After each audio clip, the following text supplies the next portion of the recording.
26-এর ভোটের দামামা বেজে গেছে। এই মুহূর্তে আমাদের সঙ্গে কিয়াদি রয়েছে। দিদি, বাজেটে দেখতে পেলাম যে একের পর এক ভাতার ঘোষণা হলো, বাড়ানো হলো।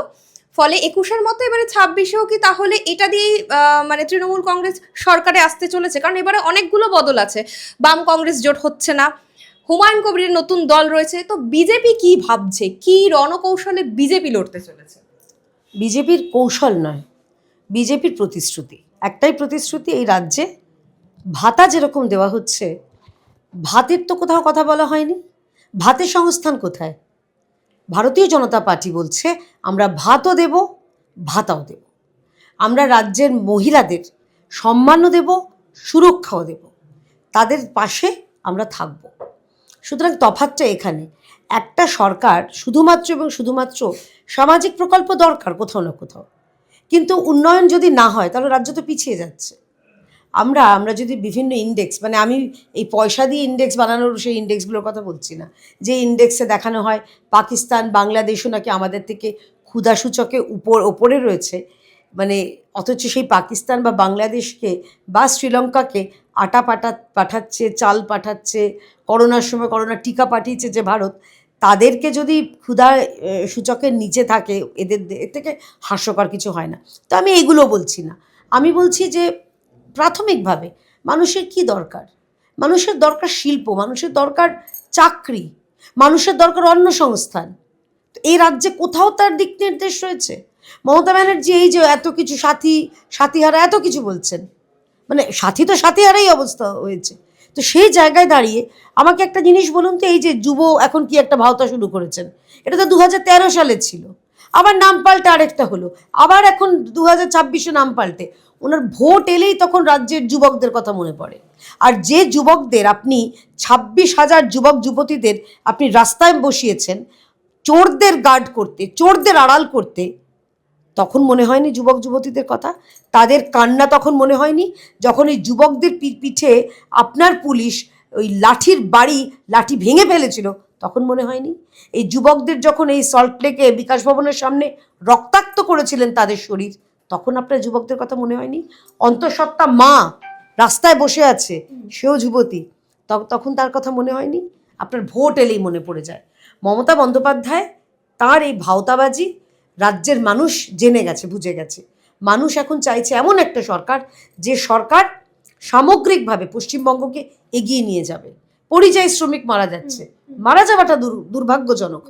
কেরল, কর্ণাটক, তামিলনাড়ু, ঝাড়খণ্ড এই ঘটনাগুলি ঘটছে, এবং প্রতিটা এই পরিযায়ী শ্রমিকের মৃত্যু নিয়ে যে পরিমাণ এখন শকুনের রাজনীতি চলছে, এদের লজ্জা করে না? একজন চলে গেলেন পুরুলিয়া, আনন্দপুর যেতে পারেননি, এটা রাজ্যের মানুষ দেখছে না? আলবাত দেখছে। তাই এই যে ভোটের আগের যে ভাতার একটা গাজর ঝুলিয়ে রাখা, মানুষ তাতে ভুলছে না। চলে আসি পরিযায়ী শ্রমিকের, সঙ্গীতা, এই পরিযায়ী শ্রমিকের কথা যখন উঠছে, আগে মমতা ব্যানার্জিকে জিজ্ঞেস করুন তো, কেন এত পরিযায়ী শ্রমিক পশ্চিমবঙ্গ থেকে যাচ্ছে, কী কারণে যাচ্ছে?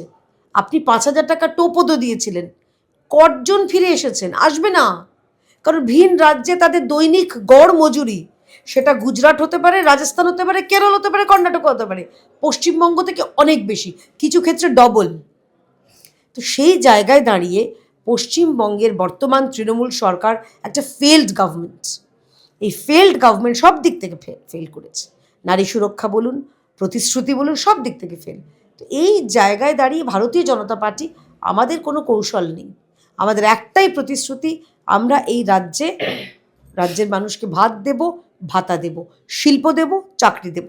আপনাদের যে ছেলেমেয়েরা পশ্চিমবঙ্গের বাইরে গেছেন চাকরি করতে, তারা দিনের শেষে ফিরে এসে গরম গরম ধোঁয়া ওঠা ভাত আর ডাল, মায়ের হাতের রান্না করা, নিজের পরিবারের লোকের হাতে রান্না করা, সেটা খাবেন।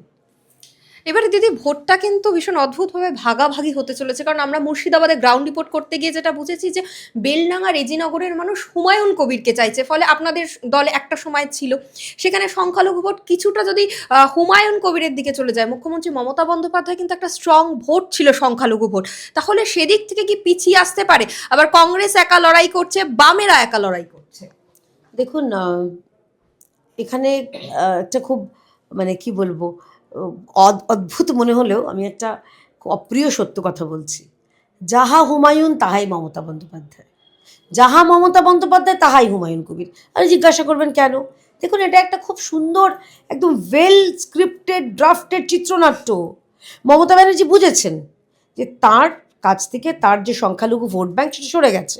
এটা তার মিসগভর্নেন্স বলুন, তার ফেল্ড গভর্নেন্স বলুন, প্রতিবার মুসলমানদের শুধুমাত্র ভোটের সময় ব্যবহার করে পরবর্তীকালে তেজপাতার মতন ছুঁড়ে ফেলে দেওয়া, এটা কোথাও মুসলিমরা বুঝতে পেরেছেন।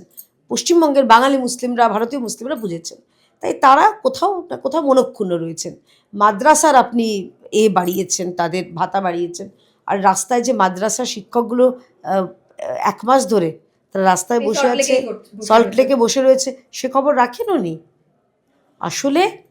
এবং তার ফলে তিনি কি করলেন, তার হুমায়ুন কবিরকে, তার খুব সাধের ছোট ভাই, তার রাজনৈতিক সহকর্মী, তাকে ময়দানে নামিয়ে দিলেন। চলো বাবরি করো করে ধর্মীয় একটা উস্কানি দিয়ে তুমি মুসলমান ভোটকে একত্রিত করো, পরবর্তীকালে চলে এসো ওই নদী আবার ওই তৃণমূল সাগরে। আপনি বলছেন যে ভোট হয়ে যাওয়ার পর হুমায়ুন কবির আবার নিজের জায়গায় ফিরে যাবে? আমি বলছি না, হুমায়ুন কবির নিজে বলেছেন। আমার বলার দরকার নেই তো, হুমায়ুন কবির নিজে বলেছেন। উনি তো বলেছেন আমি এত সংখ্যক বিধায়ক আনবো, মমতা ব্যানার্জি আমাকে রেড কার্পেট দিয়ে আবার আমাকে সরকারে ফিরিয়ে নেবেন। এটা তো আমার কথা নয় ভাই, হুমায়ুন কবির নিজে বলেছেন।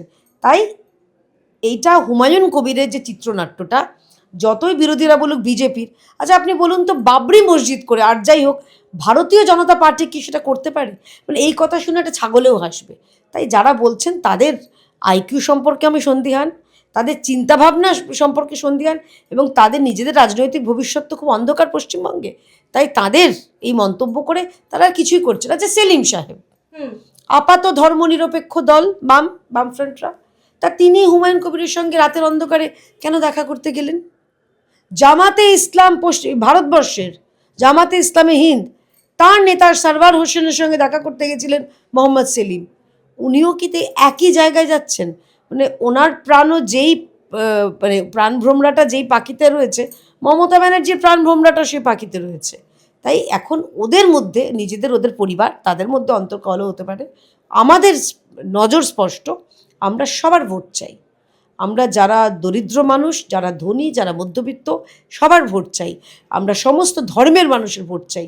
হিন্দু হতে পারেন, মুসলিম হতে পারেন, অন্য ধর্ম হতে পারেন, সবার ভোট চাই। এবং তার সঙ্গে রাজনৈতিক দল যারা অন্তত রাজনৈতিক কর্মী নন কিন্তু সমর্থক, বিশেষ করে বামফ্রন্ট, তাদের কাছে আমার স্বনির্বন্ধ অনুরোধ, এইবারে কিন্তু আপনারা বামফ্রন্টকে ভোট দিয়ে, আপনাদের সিপিএমকে ভোট দিয়ে ভোটটা নষ্ট করবেন না। কারণ এটার ফলে মমতা ব্যানার্জি আবার সুবিধা পাবে। আপনারা কি চাইবেন আরও 5 বছর এইরকম মিথ্যাবাদী একটা সরকার, মিথ্যাচার করা একটা সরকার, মানুষ যারা যুব সমাজ, যাদের ভবিষ্যৎ ঝরঝরে করে দিচ্ছে, এরকম একটা সরকারকে কি আপনারা আবার চাইবেন? যদি না চান, অন্তত আমাদের মাননীয় রাজ্য সভাপতি যেরকম বলেছেন, চোখ বন্ধ করে বাঁহাতে অন্তত দয়া করে এবারের জন্য ইভিএমটা টিপুন। যদি মনে হয় ভুল, 5 বছর আপনারা জনার্দন আপনারা সরিয়ে দেবেন, সব ভারতীয় জনতা পার্টি হেসে ফিরে যাবে। কিন্তু একবার অন্তত এই রকম দুরাচারী সরকারকে আপনার প্রতিহত করার জন্য আপনারা রাজনীতি মনোভাবাপন্ন মানুষ যারা রয়েছেন তারা চিন্তা করুন।